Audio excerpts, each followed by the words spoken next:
En effet, je travaille actuellement à l'Université de Montréal et avant ça, j'ai fait ma thèse à l'Université libre de Bruxelles et je vais vous parler à nouveau de co-living. C'était quelque chose dont j'avais déjà parlé en juin à la conférence du Crash, mais aujourd'hui, j'ai essayé de plutôt parler d'autres aspects. Donc, a priori, peut-être que l'introduction sera un peu similaire, mais après, ce ne sera pas trop redondant. C'est mon objectif en tout cas. Je voulais aussi vous dire que c'est des résultats que je vous présente aujourd'hui qui ont été publiés principalement dans un article, donc il y a le titre de cette présentation qui se trouve en ligne gratuit d'accès sur la revue Métropole. Mais il y a aussi des parties qui sont issues d'un autre article que j'ai publié dans Belgéo qui est aussi accessible en ligne gratuitement. Donc si vous voulez plus d'informations, vous pouvez évidemment m'écrire, mais vous pouvez aussi voilà, accéder à ces ressources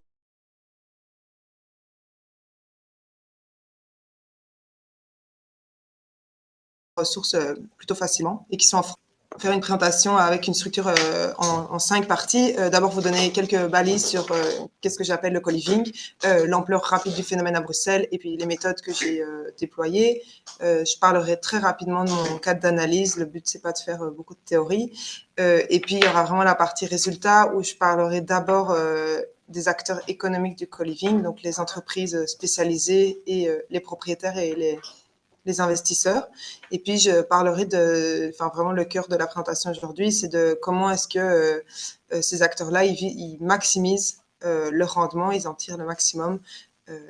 Voilà, et je parlerai de leur stratégie.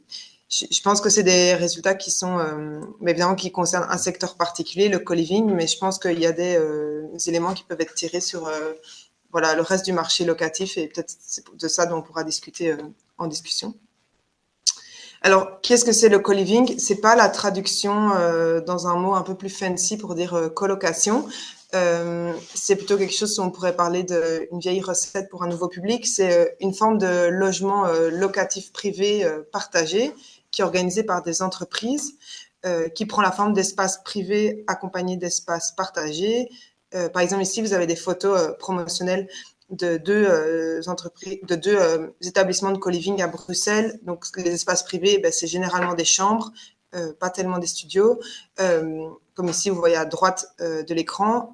Et puis, les espaces communs, c'est souvent le salon, la cuisine, la salle à manger, comme vous voyez sur les images à gauche, mais aussi parfois des équipements qu'on pourrait dire supérieurs avec un gym, une salle de cinéma, on va dire, qui s'appelle souvent la Netflix Room. C'est aussi des espaces, comme vous pouvez le voir sur photo, qui sont loués meublés et avec une formule location tout inclus, qui inclut également des services tels que le nettoyage. Vous pouvez voir à droite de l'écran ici une capture d'écran voilà, du site de Coaps, la plus grosse entreprise de co-living, qui vous promet voilà, que littéralement tout est inclus. Puisqu'il y a le nettoyage chaque semaine. Il y a par exemple les common grocery, donc c'est-à-dire que c'est les biens d'épicerie de base, donc le sel, le poivre, le papier toilette, ça. Ils vous fournissent également un déjeuner mensuel et ils vous incluent même la communauté. C'est des logements qui sont loués sur des contrats plus courts et plus flexibles, on va dire, que le marché locatif traditionnel. Tout ça pour un prix supérieur au marché. À Bruxelles, on est autour de 800 €. Ça commence à autour de 800 € la chambre, ce qui correspond plus ou moins à 1200 $, ce qui est largement supérieur au prix d'une chambre en colocation ou en résidence étudiante à Bruxelles, qui est plutôt autour de 500-600 €. Et si on prenait que ça, vous pourriez me dire oui, mais ça, c'est juste des résidences étudiantes un peu chic.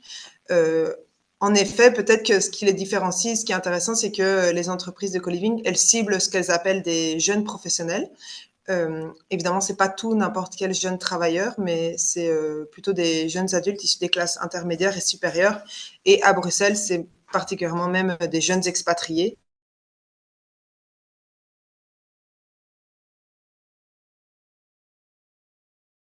Qui sont attirés à Bruxelles par les institutions de l'Union européenne, de l'OTAN. Donc, vous voyez, par exemple, ici, vous avez aussi une capture d'écran en bas de l'écran d'une entreprise de co-living dans sa promotion et qui, par exemple, promet en bas à droite que c'est international et qui vous promet de partager une maison remplie d'expatriés et de internationally minded young professionals. Oui, évidemment, toute la communication de ces entreprises est en anglais, malgré que Bruxelles soit une ville essentiellement francophone. Voilà, ça, donc c'est de ça qu'on parle aujourd'hui. Alors, c'est un secteur de niche, mais qui connaît une forte croissance depuis 2016 dans une ville, enfin donc dans Bruxelles, qu'on peut qualifier en crise du logement, avec des dynamiques, je pense, assez proches de Montréal, mais où on peut aussi constater que les prix restent moins élevés que les autres métropoles voisines, telles que Amsterdam, Paris ou Londres. C'est une offre, donc aujourd'hui, on est à autour de 3500 chambres dans plus ou moins 350 établissements. Mais c'est un secteur qui est relativement faible, mais c'est un secteur qui est doublement concentré, d'une part en termes typologiques, puisque ce sont des logements qui prennent place dans des maisons anciennes unifamiliales. Comme vous voyez à droite de l'écran, vous avez une photo, vous avez deux maisons mitoyennes, donc côte à côte, qui chacune ont été transformées en un établissement de co-living de 11 et 13 chambres. Et c'est aussi un secteur concentré en termes géographiques, puisqu'ils sont concentrés dans quelques communes, arrondissements. Je vous montre une carte. Ici, vous avez donc Bruxelles, et vous voyez que chaque point, c'est les chambres de co-living. Et vous voyez qu'elles sont particulièrement concentrées dans cette zone-ci. Donc, on est dans des quartiers qui ont été gentrifiés dans les 10-20 dernières années, mais aussi à proximité ici de ce qu'on appelle le quartier européen à Bruxelles, où se trouvent les institutions de l'Union européenne. Donc, un secteur de niche, mais par cette double concentration qui peut avoir des effets sur ce sous-marché-là, celui des maisons, de ces arrondissements-là.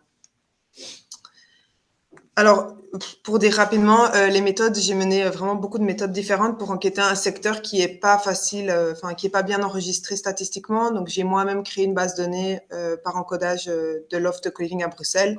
La carte que vous venez de voir, c'en est un résultat, par exemple. J'ai mené de l'analyse documentaire.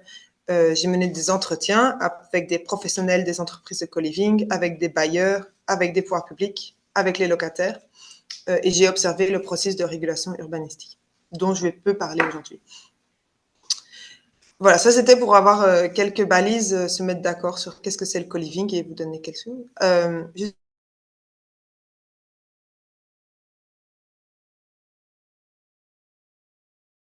un seul slide sur mon cadre d'analyse aujourd'hui plus large, qui est celui de la financiarisation du logement. Financiarisation, c'est un mot qui désigne des multiples processus par lesquels le logement est traité comme un actif financier.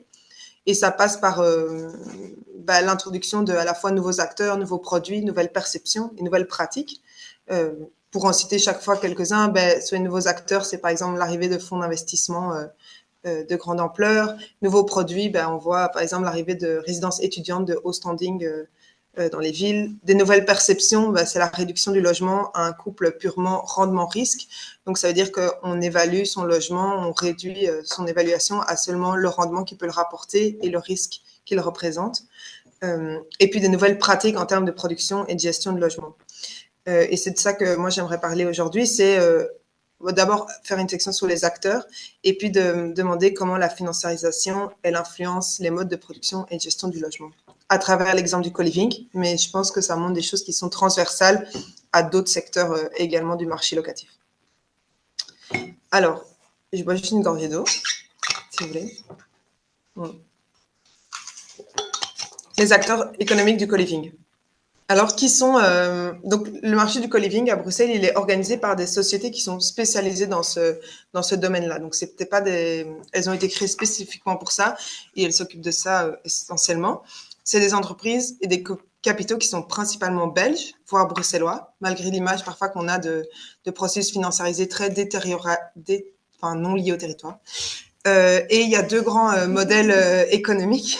Il y a les entreprises qui sont uniquement gestionnaires de biens, donc qui ne détiennent pas le foncier dont elles s'occupent, et qui le font pour des particuliers issus des classes supérieures. Et puis, on a des entreprises qui sont propriétaires et gestionnaires à la fois de leur foncier. Je vais détailler ces deux modèles. D'abord, les entreprises de gestion, donc uniquement de gestion. Donc, elles, ce qu'elles font, c'est qu'en fait, elles prennent en gestion la maison d'un particulier et elles la louent comme co-living. Ça peut sembler assez banal comme activité de gestion, mais elles poussent quand même la démarche assez loin dans ce qu'elles peuvent prendre en gestion. Vous voyez ici, c'est des captures d'écran ici des sites de co-living qui visent à recruter les colocataires, mais visent aussi à recruter des investisseurs et des propriétaires. Et donc, vous voyez ici à droite, vous avez le cycle de vie d'un projet qui vise à convaincre des propriétaires d'investir. Et donc, ce qui se passe, c'est que concrètement, un propriétaire peut venir voir l'entreprise Up Co-Living en lui disant bonjour, moi j'ai 1 million d'euros, je ne sais pas très bien quoi en faire, j'aimerais bien investir dans le co-living. Et là, l'entreprise, elle va elle-même mener les recherches de prospection immobilière. Donc, elle va elle-même chercher des biens qui pourraient être achetés. Elle va, comme ici il est mis dans le petit onglet propositions, elle va vous faire des propositions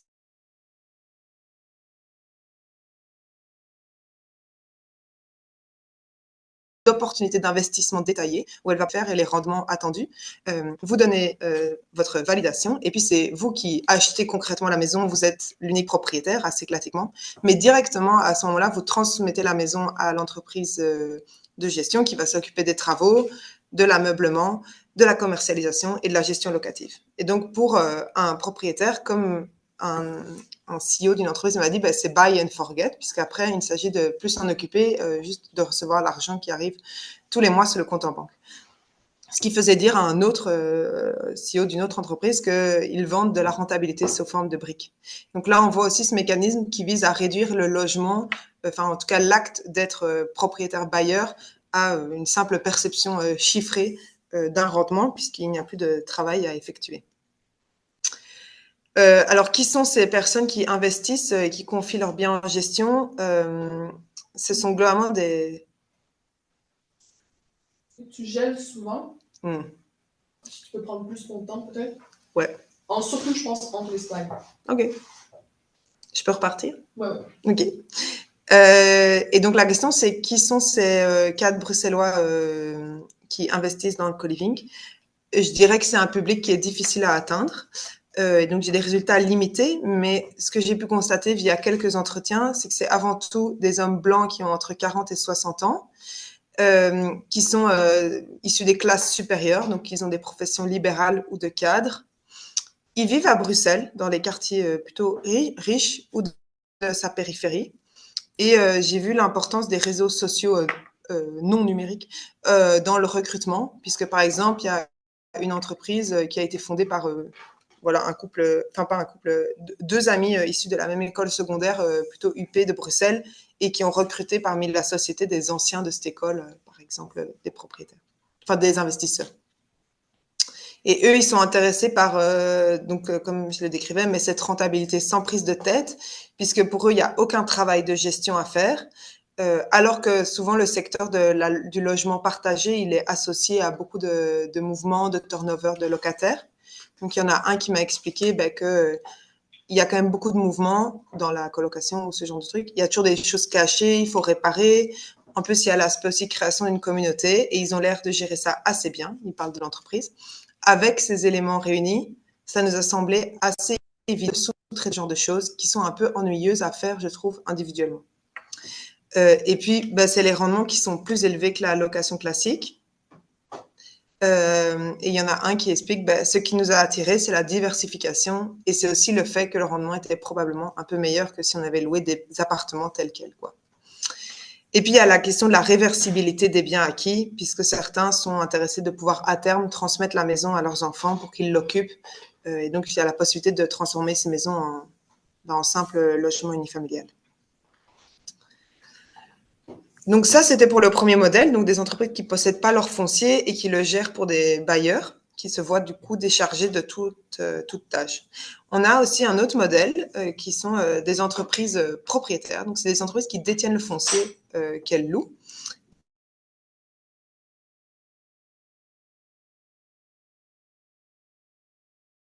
Je me suis beaucoup intéressée au parcours de Coaps, c'est une organisation. Donc je me suis intéressée à l'entreprise Coaps, par exemple.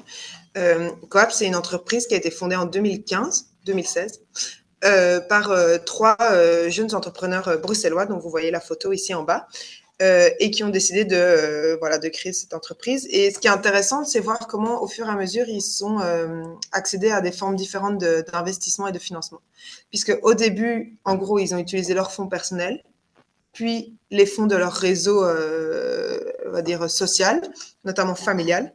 Puis ils se sont intéressés à une fois, et donc là, par exemple, ils l'expliquent dans la première citation, Donc, c'est une interview qu'a donné le CEO qui dit, tu vas sur LinkedIn, tu passes des appels, tu appelles tes parents. Enfin, moi, les premiers investisseurs de Coop, c'était des amis à mes parents. Nous, on a vu ça de manière graduelle, c'est-à-dire, on a un copain qui a un peu de pognon, on va lui demander 100 000 euros, t'achètes une maison, et puis il continue comme ça. Mais il explique ensuite que, à un moment donné, comme il le dit, les riches qu'on connaissait commençaient à nous dire, ça devient un peu trop. Donc là, il s'agit d'aller plutôt vers des fonds d'investissement. Et là, dans un premier temps, ils vont essentiellement du côté de fonds d'investissement belges pour, comme ils le disent, déployer des capitaux de manière plus structurée. Mais à nouveau, à un moment, ces capitaux, ils atteignent leurs limites. Et donc, eux, ils cherchent d'avoir plus d'argent. Et donc, c'est pour ça qu'en 2022, ils se tournent vers des acteurs internationaux. Et c'est là qu'on voit l'arrivée de la Caisse et dépôt Placement du Québec, qui, avec sa filière immobilière, Ivanhoé Cambridge, décide d'investir dans Coaps. Là, il a indiqué donc 100 millions d'euros, mais en vrai, c'est 400 millions d'euros sur 4 ans, ce qui fait 600 millions de dollars. Alors, on peut se questionner de pourquoi Ivanhoé Cambridge, qui, je pense, détient 500 milliards d'actifs, enfin, en tout cas, vraiment beaucoup d'argent, s'intéresse à Coaps, qui, à l'échelle du co-living, bon, c'est une grosse entreprise, mais à l'échelle de ce type, pour Ivanhoé Cambridge, c'est vraiment une petite, c'est vraiment un petit grain de sable. Moi, enfin, ce que explique le CEO de Coaps, mais que j'analyse aussi, c'est que c'est une stratégie pour Ivanhoé Cambridge d'investir dans des marchés immobiliers qui sont caractérisés par trop de fragmentation, parce qu'ils sont anciens et sont des biens petits, entre guillemets. Et donc, ce que fait Coaps pour ces acteurs-là, c'est un travail d'agrégation, puisqu'ils créent dans un même portefeuille, à Bruxelles, ils ont une soixantaine de maisons, mais désormais, ils ont aussi l'équivalent au total dans plusieurs villes européennes. Donc voilà, ça c'était Coaps. Alors maintenant qu'on a parlé des acteurs économiques du co-living, j'aimerais parler de comment est-ce qu'ils maximisent leur rendement, puisque j'ai mentionné précédemment que c'était un secteur rentable et de ce que je vois avec les acteurs économiques qui attirent des financements. Et donc une clé de là, c'est que évidemment le rendement est intéressant. Et donc pour ça, je voudrais passer en revue les stratégies que mettent en place les entreprises de co-living pour en faire un secteur très lucratif. Et pour ça, il y a 3 grands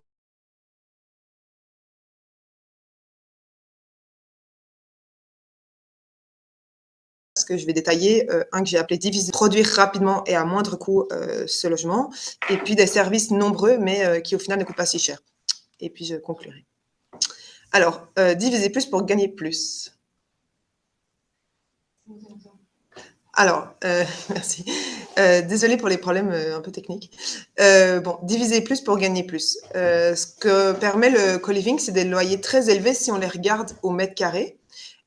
Par 2 processus. D'abord, la division d'une grande maison, donc souvent, enfin, c'est des grandes maisons, en de multiples petites unités locatives, des chambres, qui sont chacune louées individuellement à un locataire. Et donc, ça permet de cumuler beaucoup de loyers. Il y avait le CEO de Coaps qui expliquait que c'est un secteur particulièrement rentable car nous arrivons à louer une dizaine ou une quinzaine de chambres pour une seule maison. Mais en plus de ça, donc non seulement les établissements sont divisés en de nombreuses chambres, mais comme je l'ai expliqué plus précédemment, c'est des prix qui sont très élevés à la chambre en soi.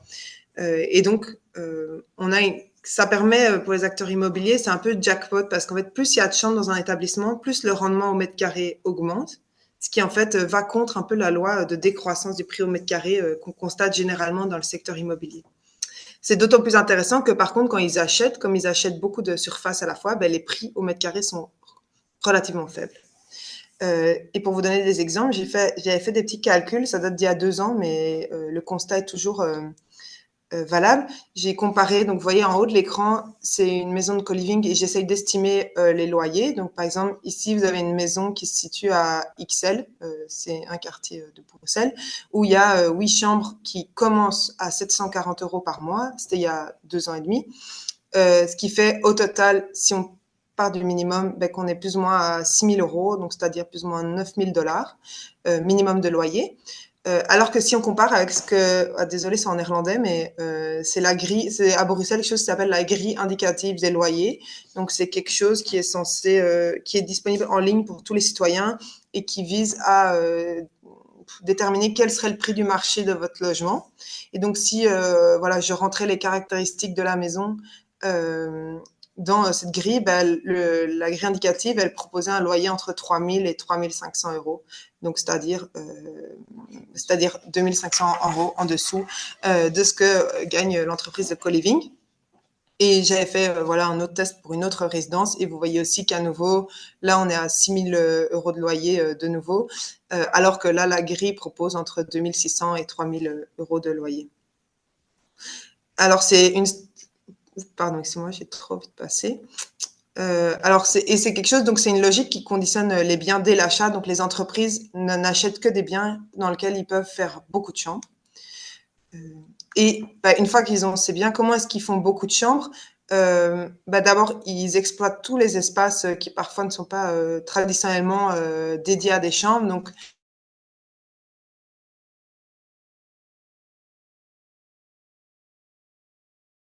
au sous-sol ou demi-sous-sol. Donc, vous voyez, les fenêtres, en fait, elles sont au niveau de la rue, qu'ils ont créé une chambre là, alors que c'est traditionnellement une cave. Et ici, bah, au milieu de l'écran, vous voyez une chambre qui a été créée dans des combles, donc sous le toit, dans le grenier. Mais vous avez aussi des chambres qui sont parfois très petites. Comme vous voyez ici à droite de l'écran, c'est une photo, c'est moi qui l'ai prise. Je me situe sur le palier de la porte. Et vous avez bah, devant moi un bureau, et puis derrière, on ne voit pas très bien, mais un lit. À droite, un piano. Et puis, il y a une toute petite armoire qui n'est pas sur la photo à droite. Mais voilà, à Bruxelles, normalement, une chambre, ça doit faire 9 mètres carrés. Celle-là, je suis à peu près sûre qu'elle ne fait pas plus que 8 mètres carrés. Et vous voyez qu'elle a une fenêtre. Ça, c'est intéressant aussi de voir qu'il y a plusieurs entreprises de co-living qui m'avaient par exemple expliqué qu'un critère pour évaluer un bien, c'était voir combien il y avait de fenêtres en façade, parce que c'était ça qui permettait aussi d'évaluer combien de chambres on allait pouvoir faire. Puisque à Bruxelles, il faut d'office une fenêtre dans chaque chambre. Mais donc, faire plus de chambres, ça passe aussi par utiliser des pièces qui sont traditionnellement des pièces de séjour ou des pièces communes pour en faire des chambres. Donc, par exemple, souvent au rez-de-chaussée à Bruxelles, on a ce qu'on appelle 3 pièces en enfilade qui font salon, cuisine, salle à manger. Ben là, il s'agit de mettre une cloison pour que la dernière, on l'isole et on en fasse une chambre. Et donc, ça implique aussi de mettre des espaces communs dans des espaces qui sont relativement impropres, on pourrait dire, pour la vie, enfin, ou pour la vie quotidienne.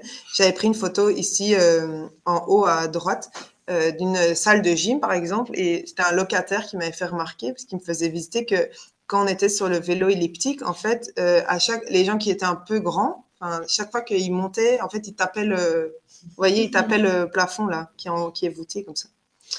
Donc voilà. Et puis, beaucoup d'entreprises de co-living louent des chambres avec une salle de bain privée, mais vous verrez dans une photo plus tard que c'est souvent des salles de bain en fait minimales, donc qui consistent à mettre une cabine de douche dans la chambre en fait, sans séparation réelle. Donc voilà.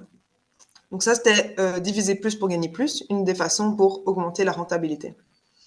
Une deuxième, c'est produire rapidement et à moindre coût. Donc, pour les entreprises de co-living, il s'agit de minimiser le temps entre le moment où elles ont acheté le bien et le moment où elles peuvent le mettre en location. Et pour ça, il y a des aspects sur la rénovation, mais même en amont, il y a 2 aspects intéressants. Bon, ça, c'est quelque chose dont j'avais parlé en juin, donc je ne vais pas m'étendre dessus, mais ils exploitent une situation légale qui leur permet en fait de développer des maisons sans avoir besoin d'une autorisation de la municipalité. Ce qui fait que ça va c'est des délais qu'ils ne doivent pas prendre. Mais aussi, il y a parfois une pression. J'ai constaté 2 cas comme ça sur des anciens locataires. Donc, à Bruxelles, en Belgique,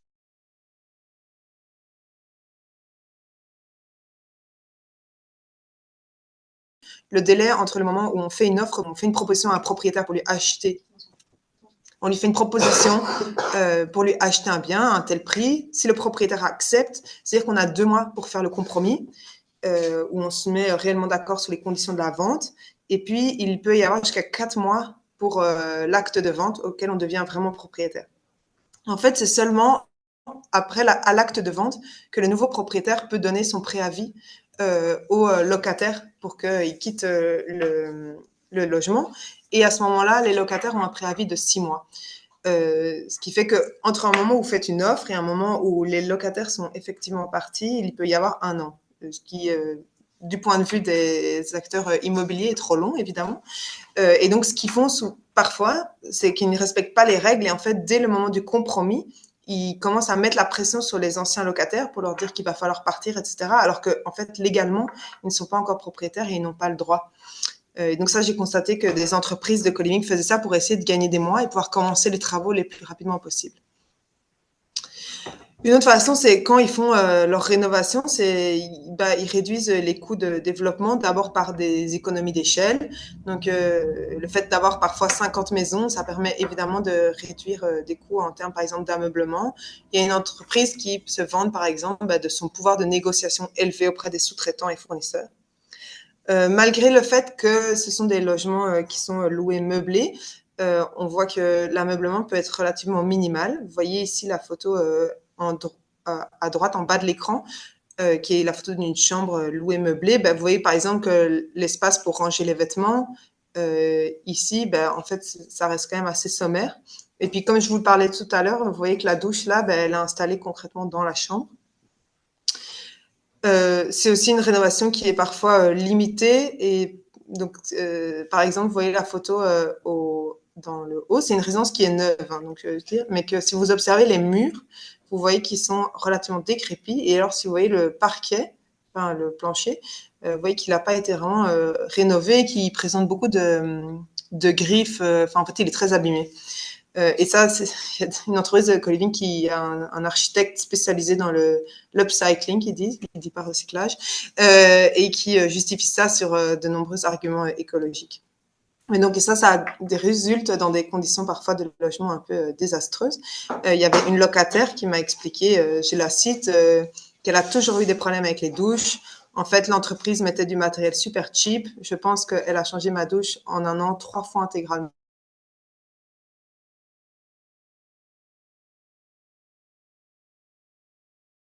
Les canalisations sont faites n'importe comment, congélisation, problème d'humidité.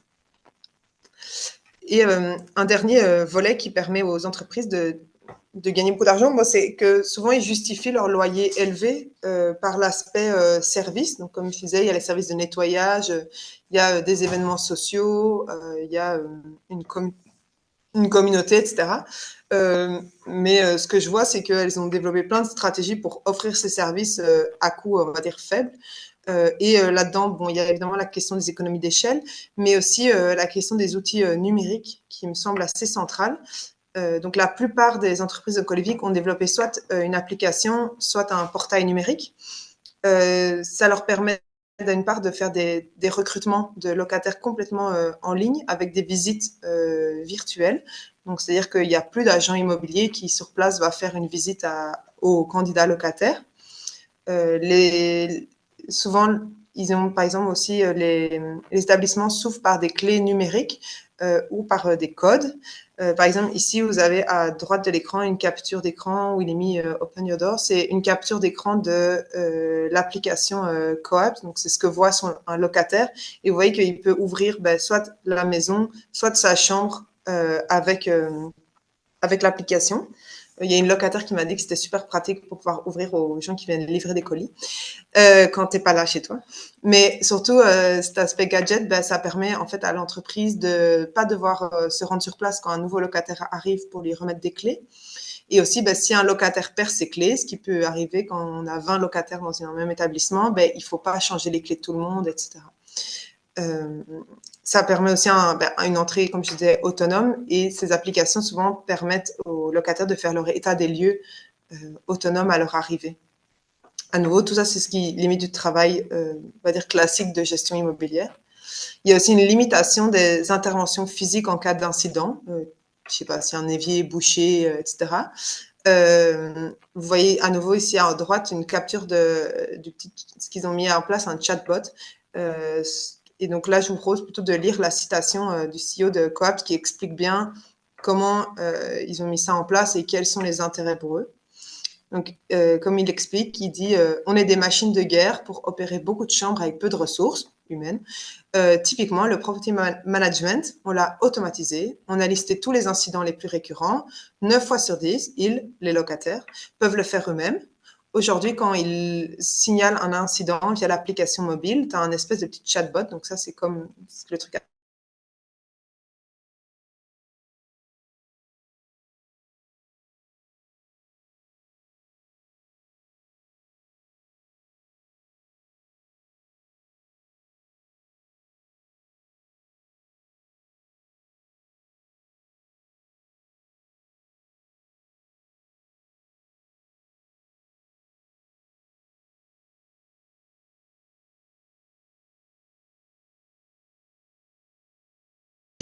où c'est localisé, OK. On a fait des vidéos des 12 incidents de ton évier. Ça a vachement diminué un petit robot donc, qui explique comment tu dois déboucher un évier. Ça a vachement diminué le nombre d'incidents qui rentrent. Les incidents que les locataires ne peuvent pas régler eux-mêmes, ça passe dans notre back-office avec une petite équipe de deux personnes qui, aujourd'hui, gèrent ces incidents. Et pour lui, il voit vraiment, on voit vraiment comment ça permet, comme ils le disent, de croître sans devoir embaucher des ressources humaines. Et donc là, on voit aussi la lignée avec le secteur de la tech plus généralement. Donc, je vous lis la citation d'après. Elle est un peu longue, mais je l'ai trouvée intéressante. Il dit « Nous nous inspirons pleinement du concept de croissance à coût nul dans nos développements. Dans des startups précédentes, nous avons constaté que souvent la croissance nécessitait des recrutements de personnel, ce qui pouvait devenir un frein, voire une limite. Pour Coaps, nous essayons de limiter cette contrainte au maximum. Nous arrivons à gérer à Bruxelles, c'était qu'en 2019, 300 chambres avec seulement 2 personnes dédiées, l'une pour le remplissage des chambres et l'autre pour les aspects pratiques et la gestion des incidents. Sans le numérique, nous n'y arriverons pas. Et cela permet d'envisager de nouvelles ouvertures de chambres sans pour autant devoir renforcer sensiblement les équipes. Et donc, non seulement, donc, comme je le disais, ces outils numériques, ça permet donc de faire des économies importantes, mais ça permet aussi de produire de la valeur grâce aux données qui sont générées par les locataires. Par exemple, l'application par laquelle on ouvre ces portes, ça permet pour les entreprises de savoir quand les locataires sont chez eux et quand ils ne sont pas chez eux. Alors, à ce stade, j'ai peu d'indices de leur utilisation concrète, mais c'est clair qu'il y a plusieurs CEO qui ont dit qu'à terme, ils aimeraient les utiliser. Des autres choses qui permettent d'offrir des services, mais à coût réduit, c'est évidemment du travail mal rémunéré, notamment pour le nettoyage, qui est quand même un des services phares qui est offert. Et les entreprises de co-living, en plus, beaucoup exploitent ce qu'on appelle les titres-services, qui à Bruxelles sont des sortes de chèques subsidiés dédiés aux ménages privés, qui leur permettent d'acheter des heures de ménage. Et en fait, c'est l'État qui subsidie une grosse partie. Donc, c'est une sorte de subside aux classes intermédiaires supérieures pour consommer des services de ménage. Et en fait, normalement, une entreprise privée peut pas utiliser, c'est seulement pour des particuliers, mais ce que font les entreprises de co-living, c'est qu'elles font signer à leurs locataires une procuration pour utiliser en leur nom leur chèque. Et donc, en fait, ils peuvent, les heures de ménage, ils les payent à 9 € de l'heure, par exemple. C'est l'État qui...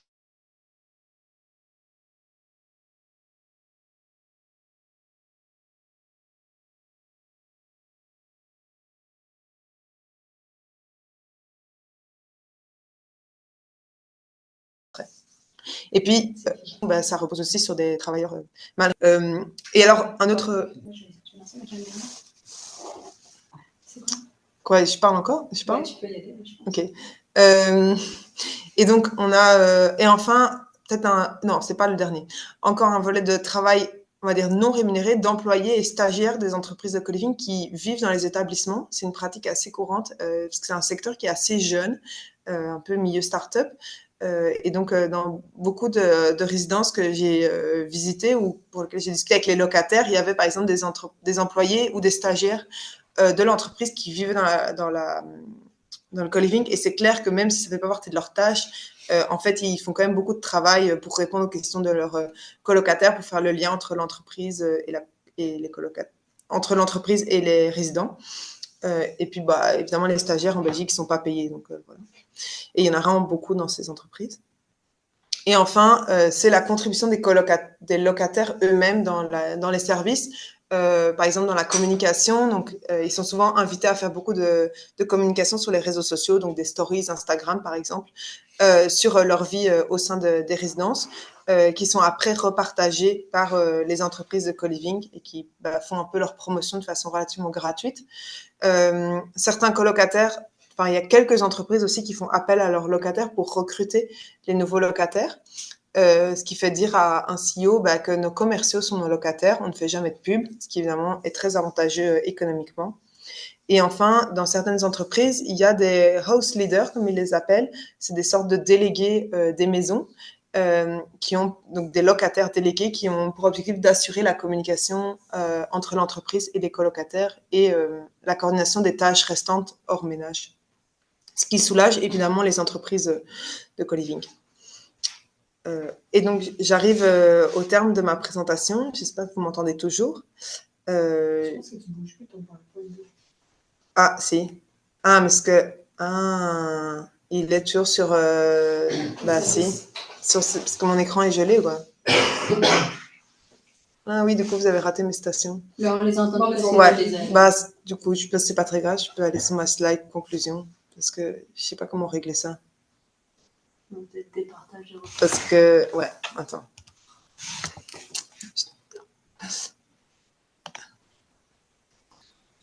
Ah, oups, ouais. Ouais, mais j'ai peur que si je parte et que je revienne, ça fonctionne plus. Là, ça marche. Oui, je repartage mon écran. Est-ce que là...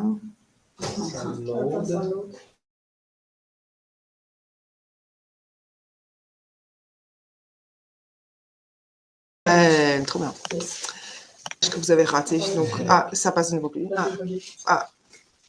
Je voulais juste vous dire que vous n'avez pas raté d'images intéressantes quand vous n'avez pas vu mes slides, juste du texte. Donc, si vous avez écouté, il n'y a pas de problème. Et donc là, je voulais juste conclure, mais dire que bah voilà, ça c'était des exemples, je pense, de modalité de la financiarisation d'un parc, d'une partie du parc locatif. C'est la réduction des surfaces, donc créer des logements toujours plus petits, le raccourcissement des délais de production pour gagner plus rapidement du rendement, et la réduction du travail de gestion. Et à mon sens, il n'y a rien de particulièrement neuf, mais peut-être ce qui est neuf, c'est leur combinaison et leur intensification, qui est par ailleurs commune à d'autres secteurs de l'économie. Je pense que, je ne l'ai peut-être pas dit en intro, mais la financiarisation, c'est quelque chose qui touche évidemment pas que le marché du logement, et voilà, qui reste intégré dans une économie capitaliste plus large. Ce que je trouvais intéressant aussi, c'est la question de voir que malgré l'image parfois qu'on a de ce phénomène qui est très global, etc., mais c'est des stratégies aussi qui sont territorialisées et donc qui s'adaptent en fait aux réalités des cadres bâtis existants, que ce soit les formes bâties, le cadre réglementaire. Et là, on voit la capacité forte des acteurs immobiliers à s'adapter et à en tirer profit. Et puis, quelque chose que je trouve, une dernière chose que je voulais souligner, c'est l'interdépendance entre, à mon avis, les activités de gestion immobilière et de financiarisation, ce qui permet en fait de créer des économies d'échelle en agglomérant des biens, même si au final la propriété derrière n'est pas la même. Et aussi de permettre aux bailleurs en fait de considérer leur logement juste comme des chiffres, puisque leur travail en fait est quasiment réduit à néant et leur permet juste de toucher voilà, leur argent mensuel. Voilà, c'était là-dessus que j'ai terminé. Merci pour votre attention et dites-moi si vous avez des questions. Voilà. Est-ce que je départage mon écran? Ok. Bah, merci beaucoup Charlotte. Désolée pour les différentes petites aléas techniques de la journée. On va essayer de mieux résoudre ça les prochaines semaines. Cela étant, moi j'ai trouvé ce sujet passionnant. Il y a vraiment des parallèles à faire avec d'autres villes, le développement un peu de ces espaces de niche, ni Airbnb, ni colocation, mais avec des formes et d'extraction. Il y a de l'écho. Est-ce que tu peux fermer ton... Ouais, pardon, c'est moi, c'est moi. L'écho du crash de tous les dangers techniques. Mais donc, bah, n'hésitez surtout pas si vous avez des questions. Claudia, au début, je vois qu'il y avait un petit souci de définition entre colocation et co-living, mais je pense que la présentation de Charlotte a quand même bien répondu à ce qui différenciait l'un de l'autre, à la fois des prix extrêmement élevés par rapport au marché de la colocation sur la chambre, mais aussi des formes de gestion qui sont plus du tout les mêmes. Donc, n'hésitez pas si vous avez des questions à les poser maintenant. On peut peut-être partir la conversation pour, en gros, où tu te situes donc, on voit bien que tu es dans la littérature sur la financiarisation, etc. Mais pourquoi, par exemple, dans tes entretiens, les gens font pas le choix de faire du Airbnb? Où est-ce qu'ils... Parce qu'il y a aussi cet usage numérique, on sait qu'il y a des ghost hotels avec des milliards de chambres, etc. Est-ce qu'ils se situent plus sur un... aussi fou que ça puisse paraître, vu ce que tu nous as montré comme sur un marché du luxe un peu? Enfin, je sais pas, quels sont c'est quoi qui rend ce marché-là différent? Est-ce qu'il est plus sûr aussi, moins lié à la conjoncture? Il y aura toujours des jeunes expatriés qui vont venir bosser à Bruxelles. C'est quoi, enfin, c'est quoi qui caractérise à grands traits ce marché que tu étudies? Ouais, donc bon, j'essaie de faire une réponse structurée. Je pense que ce qui est intéressant, c'est que c'est aussi une façon de qui est liée à un type de bien, qui sont les grandes maisons, dont je vous avais montré une photo, qui c'est vraiment maximiser le rendement de ces maisons-là. Et pour ça, Airbnb me semble pas être un outil qui pourrait être le plus approprié, parce que à la fois c'est des biens qui, à mon avis, sont trop grands pour louer. Enfin, il y a moins de marché pour une location en entier sur Airbnb, c'est de biens qui ont 8 chambres, etc. Et en même temps, si tu les loues divisés sur Airbnb, tu pourrais les louer à la chambre, mais c'est aussi, je vais peut-être, non, bah, je sais pas si vous vous souvenez de ma carte, mais on n'est pas tout à fait sur les mêmes espaces concernés que par Airbnb. Donc, et c'est pas non plus tout à fait le même public, puisqu'on est plutôt quand même sur de la location, ça peut-être, je l'ai pas dit, mais c'est quand même, je dis c'est de la location de court terme, mais c'est obligatoirement à partir de 3 mois, puisqu'à Bruxelles, en fait, c'est le critère de 3 mois qui distingue ce qui est de la location touristique et ce qui est de la location résidentielle classique. Et si vous louez moins de 3 mois et que vous tombez dans du Airbnb, enfin, ou de la location touristique, vous avez des taxes beaucoup plus importantes à payer. Donc là, le co-living, ça permet de toucher un public, on pourrait dire, aisé, qui va, ou en tout cas qui peut consacrer une partie importante de ses revenus à louer une chambre, mais en même temps sans payer les taxes de l'hébergement touristique. Et puis, c'est ouais, d'autres espaces et d'autres types de biens, je pense. Ouais, je sais pas si... Ça me semble pas opposé, mais ça me semble pas être sur les mêmes marchés. Ouais.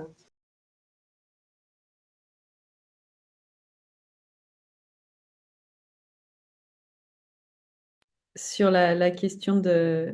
faut que tu coupes ton micro, je pense, si on veut. Qui est pas de Airbnb de la colocation, mais justement dans les nouvelles réglementations Airbnb, par exemple à New York, on n'a pas le droit de louer moins de, je sais plus combien c'est, Yaya, tu pourras me contrer. Je pense que c'est 1 mois ou 3 mois, je sais plus c'est quoi les limitations.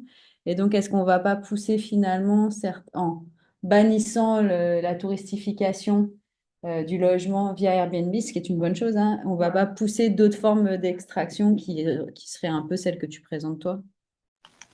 Ouais, bah en fait, c'est rigolo parce que là, à Bruxelles, il y a beaucoup de... Bon, je n'en ai pas parlé aujourd'hui, mais ils essayent de réguler le co-living, mais ils trouvent pas vraiment une façon de le faire parce que c'est difficile de trouver un critère qui permet de dire, de le scinder du reste du marché du logement, puisque c'est clair qu'on voit que c'est différent de la colocation, mais parfois c'est un peu un spectre et donc c'est un peu difficile de dire, là, parfois il y a des situations un peu hybrides, etc.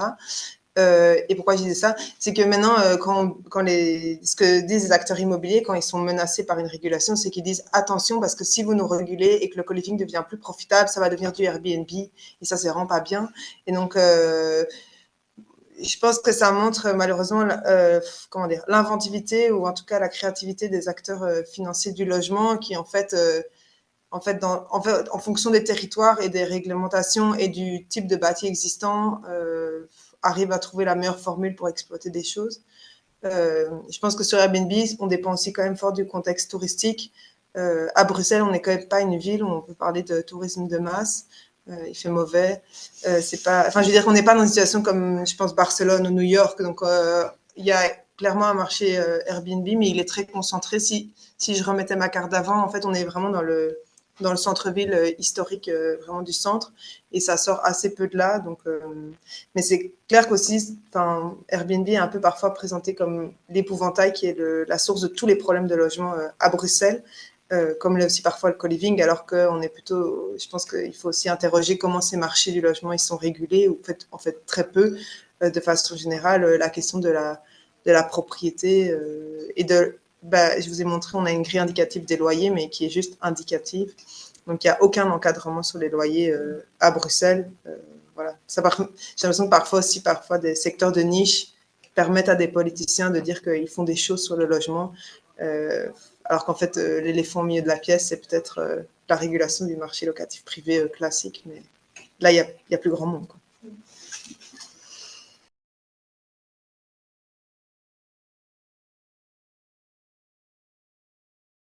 N'hésitez pas si vous avez même des commentaires ou des choses qui vous viennent aussi en comparaison peut-être avec le milieu montréalais, à prendre la parole si besoin.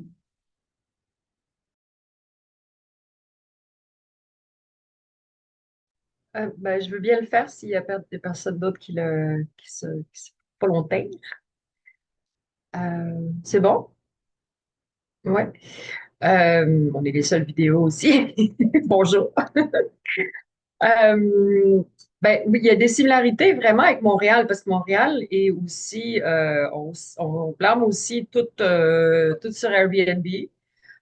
Comme vous disiez pour Bruxelles, pour Charlotte. Et puis, on a aussi la même forme de régulation, c'est-à-dire que le gouvernement émet, ben, par la régie du logement, qui s'appelle le tribunal maintenant, bref, ils s'embrouillent avec les noms, mais en gros, ils essayent de donner une recommandation d'augmentation, mais elle n'est pas du tout, tu sais, elle ne contraint à rien, puis elle est loin d'être basse. Cette recommandation-là, peut-être que vous, elle est plus basse que nous, je ne sais pas, mais nous, cette année, c'était une augmentation de 5% à 6%, ce qui est complètement fou.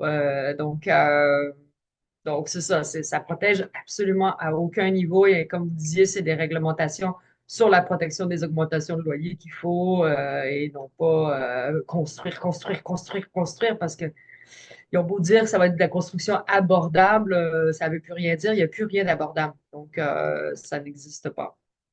Il y a juste les coops qui sont abordables, puis il n'y en a pas assez. Donc, c'est de la folie. Donc, ma question au début était de la distinction avec la coloc parce que au début, il y avait eu comme une petite saute dans ce que vous disiez, puis je pense que j'ai raté un bout qui permettait de comprendre. Au fur et à mesure de la présentation, j'ai fini par comprendre là, la différence. Il y a beaucoup de services, c'est privatisé, c'est plus une personne qui loue puis qui se trouve des colocs, c'est de la location individualisée, donc très, ouais, très individualisée justement. Donc, j'imagine, est-ce que vous avez observé quelque chose au niveau de la sociabilisation dans ces espaces-là?